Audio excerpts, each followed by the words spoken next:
मुश्किलें हमारे सामने हो, चुनौतियां हमारे सामने हो और अगर हम उनका डटकर मुकाबला करते हैं तो वो हमारे लिए अवसर बदल जाती हैं और सबसे बड़ी बात है कि वो हमें आगे बढ़ने का रास्ता देती हैं।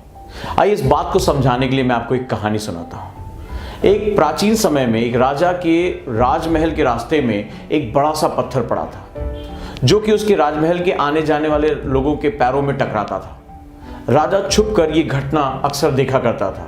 उस रास्ते से व्यापारी, उस रास्ते से सेना के लोग, उस रास्ते से तमाम वो पदाधिकारी गुजरते थे, लेकिन कोई भी उस पत्थर को हटाता नहीं था।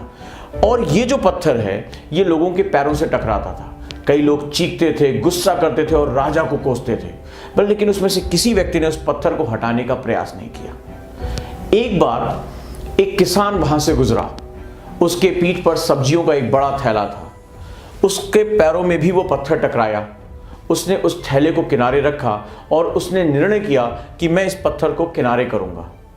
बहुत भारी पत्थर था, श्रम किया, बहुत मेहनत की और उसने पूरी जान लगाकर उस पत्थर को आखिरी में किनारे कर ही दिया। लेकिन जब इसने इस पत्थर को हटाया तो उसने देखा कि उसके नीचे एक थैली पड़ी हुई है और जब उसने इस थैली को उठाया तो देखा उसके अंदर सोने के सिक्के हैं। और दोस्तों, इससे उसकी किस्मत हमेशा के लिए बदल गई।